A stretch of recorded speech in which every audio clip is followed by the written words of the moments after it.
تمام مشاركه احد الجمعيات الاهليه في احد الفئات الكبرى من فتره قريبه جدا. اتكلمنا معاهم عن لازم ان الفتره الحاليه لا ما تقدرش تفرض فيها ضريبه جديده على اسواق المال. احنا كنا بنتكلم ان هو فرض ضريبه على الصناديق او الاستثمار، وبدأ فرض ضريبه مفاجاه في يوم مفاجئ على استحواذ الشركه قطر على بنك سيتي جنرال.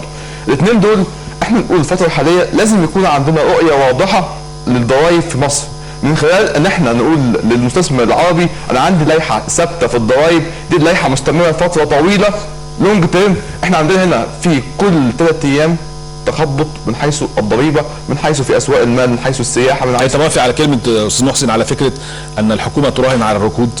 بمعنى ان التخبط ده يؤدي الى الركود. المستثمر، ما فيش مستثمر هيجي ويقول لك هو بيسال على 4 حاجات او 3، بيسال على السياسه الضريبيه، بيسال على السياسه النقديه، بيسال على العماله والاجور والعماله الفنيه، بيسال على التحفيزات او الاراضي او المحفزات وسعر الصرف. هو السياسه النقديه ضمن سعر الصرف. مصر محتاجه الفتره الحاليه حكومه ذات جانب اقتصادي مالي. تمام، مصر محتاجه حكومه ذات جانب اقتصادي مالي. احنا لازم الفتره الحاليه يكون معانا حد عنده رؤيه اقتصاديه واضحه. تمام، القصه ان احنا في مصر الدكتور هشام فاهم ازاي قام بدور يشكر عليه كويس جدا، بس الرؤيه الاقتصاديه عنده مش واضحه، او الكارير بتاعه مش موجود في الجانب. بس الرؤيه دي بتحدد من خلال المستشارين، بمعنى ان هم بيحطوا تصورات وهو بيوافق على التصور الافضل. تمام، بس انا شايف حتى ده طبيعه الاشياء لكل رئيس وزراء، مش يعني رئيس الوزراء مش بيعملش كل حاجه. تمام، بس الجانب الكارير بتاعك بيبقى بس ضغط عليك. تمام، فهو الجانب بعيد عن الجانب المالي، بعيد عن اسواق المال، بعيد عن احساس المواطن، بعيد عن احساس المستثمر. حضرتك ان هو تخصصه مش اقتصاد. بالظبط، فاهم ازاي؟ فالجانب ده مؤثر جدا. التحفيز ان احنا لازم يكون عندنا وضع في مصر، وضع السياسي صعب، فلازم نعمل استقرار على الاقل في وضع الاقتصادي. انت عندك وضع سياسي مضطرب، لا اعمل لنا وضع اقتصادي الى حد ما يكون مستقر برؤيه واضحه. لازم يكون عنده رؤيه واضحه، اللي هي الكلمه اللي احنا بنقول عليها افصل الاقتصاد عن السياسه. بالظبط، فاهم ازاي؟ في هذا الحيز انا هنا احفز ازاي؟ انا كان في يعني من كام يوم رئيس الجمهوريه طلع علينا من موضوع الضرائب على السيارات، والضرائب على على المنتجات الكماليات، الحاجات دي كلها كل اللي هنتكلم فيها دي محتاجه تفصيل. كل العاملين في قطاع السياحه تمام هم اكتر قطاع اتضر في ظل الظروف الحاليه. قطاع السياحه بيمر باصعب فتره في تاريخ السياحه المصريه. وعندنا احصاء اخر، عندنا البنك الاهلي بيقول 40% من حالات التعثر داخل البنك الاهلي واكبر البنوك المصريه المفروض ان هي بتخرج في قطاع السياحه. بالظبط 40% من حالات التعثر في قطاع السياحه. انا عندي مشكله افرض كل يعني معظم الضريبه الحاليه اللي استفيد منها فئه معينه، وفئه معينه من مصنعي السيارات الفئه الاولى. تمام، طب انا دلوقتي بتكلم عن دعم البنزين، وبتكلم عن كل ده، وبتكلم ان المواصلات في مصر والطرق المصريه مش مستحمله اخفض ضريبه على السيارات. على العكس، احنا حضرتك احنا عايشين في القاهره، شايفين الحاله المروريه في مصر عامله ازاي، وفي القاهره عامله ازاي. ده اللي بتشتغل بالنوعين من البنزين، يعني العربيه بتشتغل ده برضه محدد، يعني ده محدد. تمام، بس النوعين من البنزين، بس القصه كالاتي ان العربيه اللي هينزل عليها التخفيض، ان معظم العربيات المجمعه داخل مصر اخذت 110%. عايزين عربيات من الفئه الاولى التي تستخدم البنزين واكثر من 92. طيب احنا معانا اتصالات تليفونيه. معانا اولا استاذ محمد من الزقازيق. صباح الخير يا استاذ محمد. الو. طيب مش معانا دلوقتي. طيب نرجع لموضوعنا. استاذ محسن، لو احنا بنتكلم على اجراءات، احنا بنشوف اخبار تتعلق بالبورصه والاقتصاد كلها تحت بند مش عدم وجود الانباء الايجابيه، ولكن يعني انا مثلا لما اعرف ان قانون الصكوك واحنا عاوزين منه 50 مليار دولار، سواء بقى في مين احنا كمصر يعني وصلنا ل 50 مليار دولار، بس من ضمن الشروط ان هو هذه الصكوك ستدرك في البورصه. لكن البورصه بالفعل بالاجراءات دي ستسقط. يعني انت دلوقتي بتسقط السوق اللي على اساسه انت هتصدر قانون جديد بالصكوك. يعني الصكوك نفسها لما تصدر، السوق اللي هيتم التداول فيها بيسقط.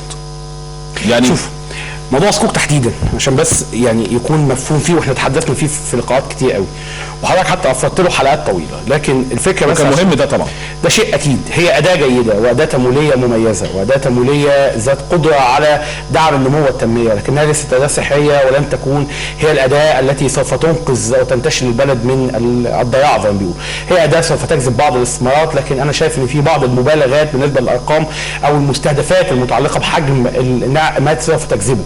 اذا كان هناك بعض الاتفاقيات التي تم الاتفاق عليها الان مع مؤسسات او جهات تمويل دوليه او اسلاميه للدخول فيها في مصر، ده امر جيد جدا، ولكن ده هيكون على مدى متوسط وطويل وليس على مدى قصير. دول سبقتنا في هذا يعني هذا الامر بمراحل، زي دبي النهارده بتتبنى انها تكون عاصمه التمويل الاسلامي على مستوى العالم، او حتى المملكه العربيه السعوديه ما وصلتش يعني نص الارقام اللي احنا بنتكلم عليها النهارده. هي اداه بها بعض الايجابيه ولكن ايضا بها مخاطره زيها زي الاسهم وزي السندات وليست بديلا عنه. فالامر بالنسبه لنا هو ليس امرا مطلقا. النقطة بقى اللطيفة في الموضوع ان الصكوك عندما تم طرح القانون تم وضع بنود فيه لبعض الاعفاءات، جزء من هذه الاعفاءات كان متعلق بطبيعة الصك نفسه ونقل الاصول المتعلقة به من مصدر الصك للشركة ذات الغرض الخاص، ولكن يعني اطلنا بقى بعض الاعفاءات اكثر وعرفنا توزيعاتها وعرفنا تعاملاتها ونواتجها وغير ذلك. هل احنا اجبرنا وفقا لوضعنا الاقتصادي على هذه الاعفاءات؟ شوف احنا كان المفروض يعني انا بحط نفسي مطرح متخذ القرار. لا بالعكس، احنا شاركناهم وخضنا اجتماعات طويله في مجلس الشورى ومع وزاره الماليه ومع جهات اخرى في هذا الموضوع، فيعني انا اعلم جيدا كواليس هذا الامر. احنا كان لازم ندي هذه الاعفاءات، ولكن ايضا ما تشيلهاش من على باقي الجهات. يعني انت ادي اعفاءات للصكوك زي ما انت عايز، امر احنا بنأيده، شايفينها اداه جيده جدا، اداه قويه قوي، لكن في المقابل ما تشيلش الاعفاءات ديت من على السادات ومن على الاسهم. حطيت اعفاءات هنا، حط اعفاءات هنا.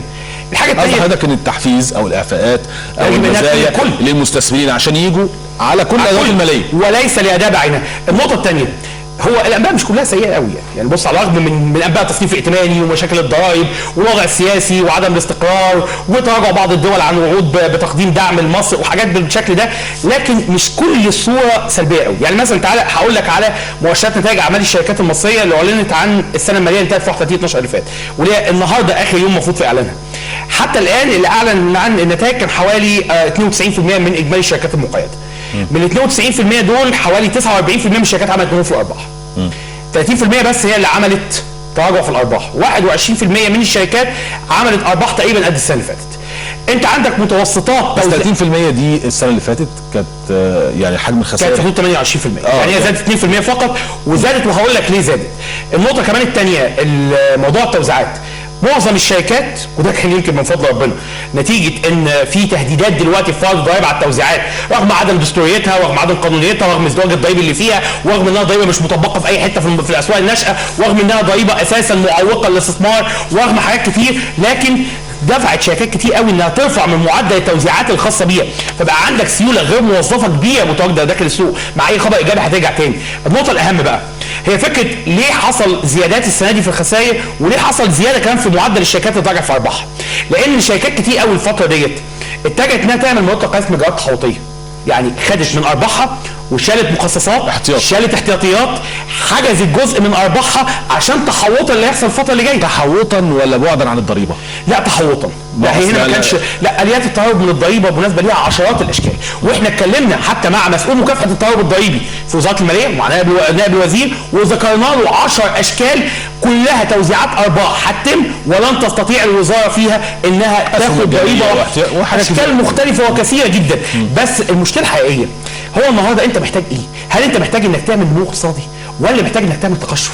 هل انت محتاج النهارده ان انت تسد عجز موازنه عشان تاخد قرض صندوق النقد الدولي وتستخدم السياسات التقشفيه اللي الصندوق هيقول لك عليها وتستخدم الاليات اللي دمرت اقتصاديات في دول شرق اوروبا وفي امريكا اللاتينيه وفي امريكا الوسطى، ولا محتاج تعمل سياسه نمو؟ استاذ محسن هنا في سؤال، رغم ان احنا يمكن بنشوف برضو بعض الاخبار السلبيه، ولكن احنا بنقول هنا ان احنا مش لوحدنا. بمعنى انا عندي ازمات في اوروبا واضحه جدا وعندي احتمال خروج قبرص، عندي تصدق ان احنا كان المفروض نستفيد من الازمات دي مش عكس؟ المفروض نستفيد، بس يعني المفروض نكون ملاذ امن، ناخد الفلوس اللي هتطلع منك وبتدور على ملاذات امن للاستثمار. انت عارف النهارده مين اللي بياخد؟ عندي مصانع من ايطاليا جايه 25 مصنع، يعني هي الفكره رغم اختلافنا. شوف الدكتور محمد لسه كان بيتكلم من دقايق على نفس الفكره. الفلوس اللي بتتحول النهارده والناس هتبدا تسحبها من قبرص، ده كانت واحده من ملاذات الامن اللي كانت موجوده كودايع ومصارف وخلافه، وهتبدا تنسحب. كان من المفترض انها تبحث عن ملاذات في الاسواق الناشئه اللي زينا. النهارده هي بتروح لسوق حدودي زي دبي، هي بتطلع النهارده الفلوس دي من هناك عشان تروح دبي، بدل ما كنت تجيبها هنا لمصر وتبدا تكون عندك ان هو الناس تكون واثقه انها جايه تستثمر في نظام جديد ونظام ديمقراطي وبلد بعد الثوره وبلد فاتحه بايدها للنمو. المشكله ان انت النهارده فلوس تطلع من هناك على دبي.